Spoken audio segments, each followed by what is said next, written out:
akan membahas materi tentang fotosintesis. Tahukah kalian bahwa tumbuhan dapat membuat makanan sendiri dan proses tersebut disebut dengan fotosintesis.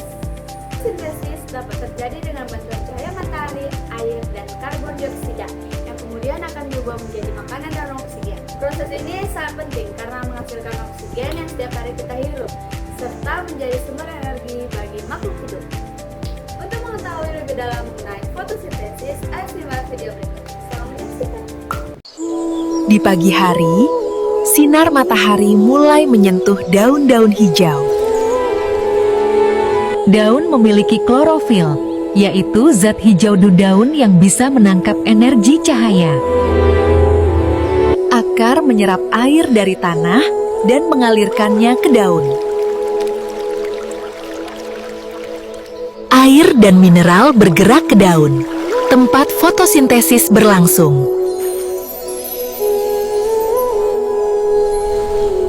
Air, karbon dioksida, dan cahaya matahari bertemu di dalam daun. Dengan bantuan energi cahaya, tumbuhan membuat glukosa atau gula sebagai makanannya sendiri. Selain makanan, tumbuhan juga menghasilkan oksigen yang dilepaskan ke udara. Inilah proses Fotosintesis ada dua tahapan, yaitu reaksi terang dan reaksi gelap. Reaksi terang merupakan tahapan awal fotosintesis yang mengubah energi cahaya menjadi energi kimia dalam bentuk ATP dan NADPH. Jadi yang harus diingat adalah reaksi terang ini merupakan tahapan reaksi fotosintesis yang memerlukan cahaya matahari. Lalu, di mana sih tempat terjadinya reaksi terang? Bahwa reaksi terang ini terjadinya di membran tilakoid. Jika diperbesar, penampakan membran tilakoid akan terlihat seperti gambar berikut. Pada membran tilakoid terdapat fotosistem yang merupakan seperangkat alat untuk menangkap foton atau cahaya matahari. Ada dua jenis fotosistem, yaitu fotosistem 1 atau dikenal sebagai P700, disebut dengan P700 karena mampu menyerap cahaya dengan panjang gelombang 700 nanometer. Dan terdapat juga fotosistem 2 atau yang dikenal sebagai P680. Disebut dengan P680 karena mampu menyerap cahaya dengan panjang gelombang 680 nanometer. Pada membran tilakoid ini juga terdapat pembawa elektron yang terdiri dari plastoquinon atau Pq, kompleks sitokrom atau CYP, plastosianin atau PC, dan ferredoksin atau FD.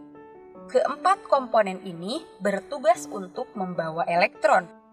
Selain itu, terdapat juga NADP reduktase yang akan membantu menghasilkan NADPH dan ATP sintase yang akan menghasilkan ATP.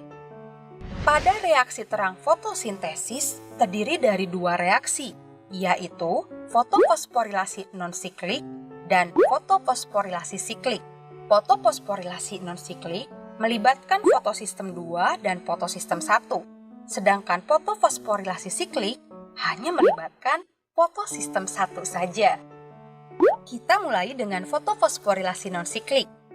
Energi foton yang berasal dari cahaya matahari akan diserap fotosistem 2 atau P680. Selanjutnya, energi foton dari cahaya akan memicu eksitasi elektron atau terlepasnya elektron dari P680 yang akan ditangkap oleh akseptor primer. P680 akan mengalami kekosongan elektron yang menyebabkan fotolisis air, yaitu H2O akan diurai menjadi 2 ion hidrogen dan 1/2 atom oksigen dan 2 elektron. Nah, 2 elektron ini akan menuju P680 untuk mengisi kekosongan elektron agar tetap stabil. Oksigen akan dilepaskan ke udara, sedangkan hidrogen untuk sementara waktu tinggal di ruang tilakoid. Selanjutnya, elektron akan meninggalkan P680. Elektron ini akan dibawa oleh plastoquinon, sitokrom, dan plastosianin. Pada saat plastoquinon mengirimkan elektron ke sitokrom, 4 ion hidrogen yang ada di stroma akan masuk melintasi membran tilakoid menuju ruang tilakoid, yang nantinya akan bergabung dengan ion H hasil fotolisis menuju ATP sintase. Pada saat melewati ATP sintase, terjadi fotofosforilasi terhadap ADP dan P sehingga dihasilkan ATP. Ketika fotosistem 1 terkena cahaya, elektron yang ada di P700 ini juga akan tereksitasi menuju akseptor primer, sehingga keadaan fotosistem 1 tidak stabil. Untuk menstabilkannya, maka harus diisi kembali oleh elektron yang berasal dari P680. Maka elektron yang ada di plastosianin akan menuju P700. Selanjutnya, elektron dari P700 akan menuju ferredoksin untuk ditransfer ke NADP reduktase. Elektron ini bersama dengan NADP+ dan ion H+ akan menjalani suatu reaksi sehingga membentuk NADPH. Dengan demikian, jalur non-siklik ini menghasilkan ATP dan NADPH. Keduanya akan digunakan dalam tahapan reaksi gelap.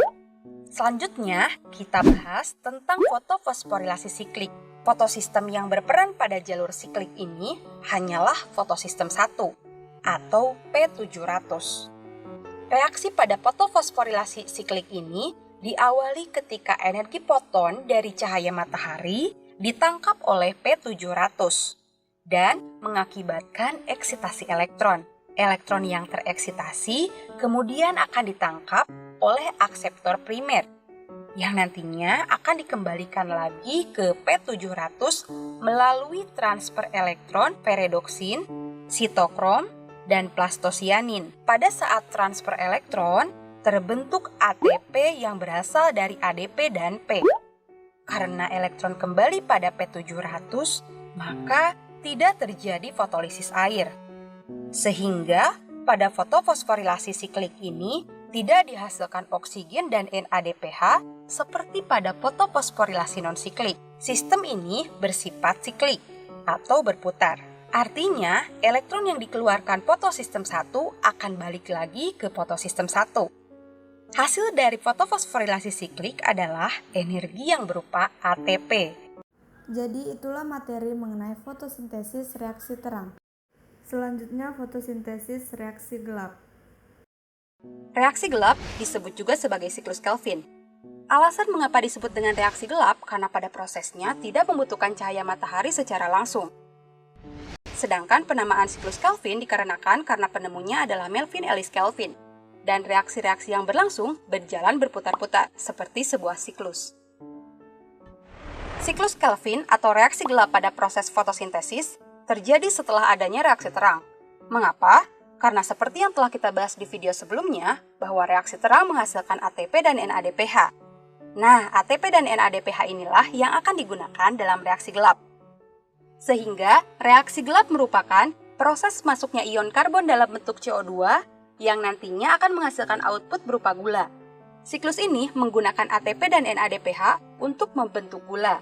Hal yang penting yang harus kita pahami adalah gula hasil produksi langsung dari siklus ini bukanlah glukosa yang memiliki karbon 6, melainkan jenis gula yang memiliki karbon 3, yaitu gliseraldehid 3-fosfat atau G3P. Berbeda dengan reaksi terang yang terjadi di membran tilakoid, reaksi gelap ini terjadinya di bagian stroma pada kloroplas. Selanjutnya, reaksi gelap terdiri dari 3 tahapan. Tahap yang pertama adalah fiksasi, yaitu 3CO2 akan berikatan dengan 3 senyawa berkarbon 5 yang bernama ribulosa bifosfat, atau yang disingkat dengan RUBP. Enzim yang mengkatalis tahap pertama ini adalah rubisco. Rubisco merupakan protein yang banyak ditemukan di kloroplas.